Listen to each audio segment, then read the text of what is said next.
rare diseases are actually not that rare. Rare disease in the U.S. is defined as 200,000 or less affected individuals identified. There are about 7,000 rare diseases that are identified. If you put that in aggregate, that's 400 million people around the world that suffer from rare diseases. That's more than cancer and AIDS combined. 80% of rare diseases are caused by a genetic defect. Only 5% of those are actually treated with an FDA-approved drug. Most of the rare diseases become manifest in children, in childhood. So this is really first a children's program. If you're happy and you know it, clap your hands, clap! I think Alia's happiest moments are when she hangs out with her family. She's been through zillions of hours of therapy and hundreds of doctor's appointments and I want to say 18 EEGs since she was born, and you see her, she's smiling, she's happy. She is an incredibly happy child in spite of everything she's been through. When Alia was born, everything was normal. There was no reason to think that, she had atypical characteristics in any way. It was a happy, incredible, uplifting, moment to have her come into the world, and she was born with this incredible head of hair. When she was about 3 or 4 weeks old, I noticed some really strange movements, and my instinct told me that something was wrong, that this wasn't just weird baby movements, that there was something really bad going on. She started having clusters of seizures, uncontrolled, one after another. Every 15 minutes she was having one. So we rushed to the emergency room in Cornell where they admitted us. They did some genetic testing, but they didn't find any results. I had hoped that it would be a condition that she would potentially grow out of. She wasn't meeting any milestones. I mean, she smiled late, she sat late, she crawled late, she walked late, and all of this was with significant physical therapy.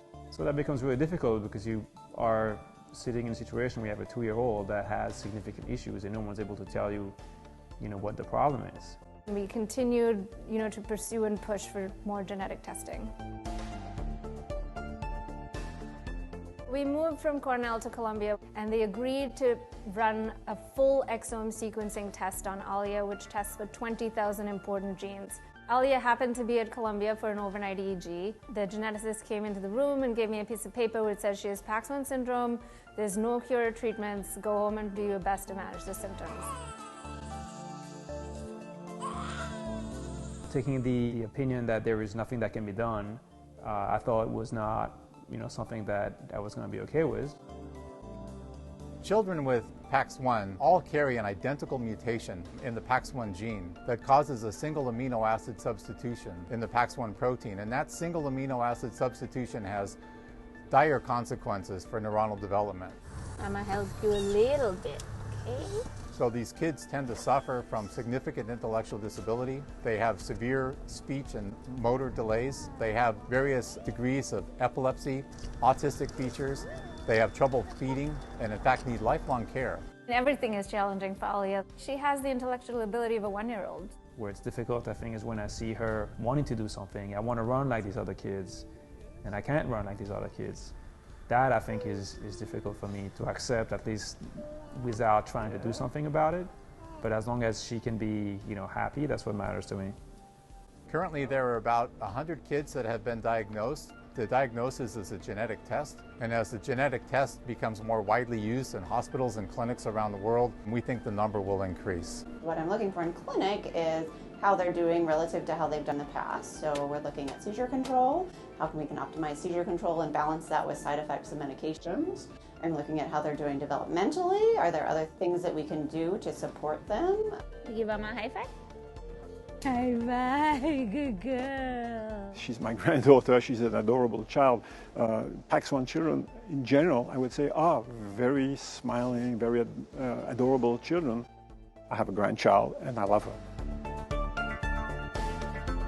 My father had been at the forefront of genetic research for most of his career, and so that obviously was something that we thought we could use in potentially trying to find a way to help Alia. I was fortunate because of my trade, so to speak, that I knew some of the very relevant scientists in this field. By following these leads, we were able to sort of slowly build a team of outstanding scientists. Well, the scientific team that we've assembled is just remarkable. I got to know Alia about 2.5 years ago. Alia's grandfather contacted me. We've been studying Pacs1 syndrome here at University of Pittsburgh for about 2 years. And in that 2 years, we've had access to patient cell lines. And the patient cell lines, and looking at them under the microscope, it didn't take long for us to find striking defects on the patient cells. It's a single mutation. In other words, in this gene, there are not mutations throughout the gene. It's always, for all those Pacs1 syndrome patients, exactly the same place which is mutated. In a healthy fibroblast, the Golgi compartment collects up against the nucleus and forms a little ring along one side of the nucleus. If you look at the patient cells, it's strikingly different. Protein, which is responsible for the disease, acts as a toxic protein, and it does cause some damage in the cells. We see this in the actual cells of the actual patients. And the striking thing is that as severe as the trafficking defect is that we see, it's reversible. So we've already found in a very short time 2 different ways to reverse this phenotype. And so we think that holds great promise for mouse models and for patient therapy in the future.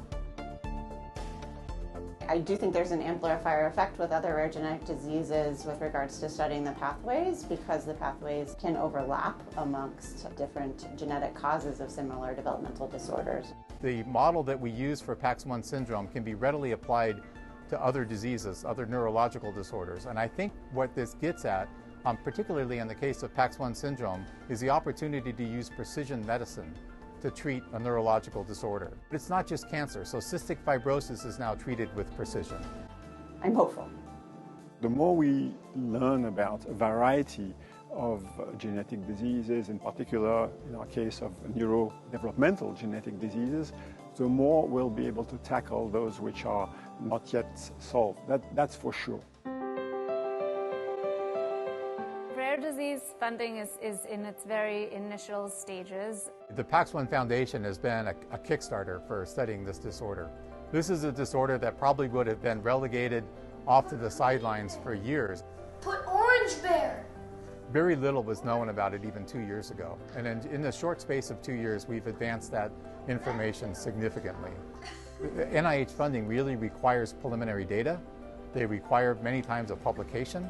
And they want to see that, in fact, their investment has a great chance for success. I think with the revolution in science and in genetics, with the ability to find all these rare diseases, the funding necessarily hasn't kept up. The NIH and the big pharmaceutical companies, their channels still haven't opened up to rare disease funding. That's the challenge, not just for Pacs1, but for all those rare diseases. Foundations are crucial, and I think in general, they are doing a very incredible job. I think what that is missing is the broader point of the entire cost in society of having 10% of the population having some sort of rare disease, lifelong treatments, finding ways to treat and help those rare diseases actually should be very positive economically. The progress that has been made in genetics and the molecular aspects of genetics over the last 5 years, let us say 10 years, is just incredible. If you're happy and you know it, say hooray! Hooray! The availability of genetic testing has also improved, such that families are more often receiving a diagnosis and more often receiving it earlier. The advances that have been made in biomedical research and drug discovery, I think, really require us to go back and reinvestigate some of these rare diseases that have been forgotten or neglected. For the longest time, if you were diagnosed with a rare disease, you were doomed. That's it. You know, try to deal with it. We all have a chance today to be part of this revolution. I think the tremendous opportunity nowadays is that the science is there. There are 175 million children with rare diseases worldwide. Alia happens to be one of them. She is my child. This could be anybody's child. We know Pacs1 is easier to cure. Let's cure it. Let's get funding, advocacy, and press to the rare disease arena so we can cure as many of these diseases as we can. We need to have less parents sitting around waiting for miracles.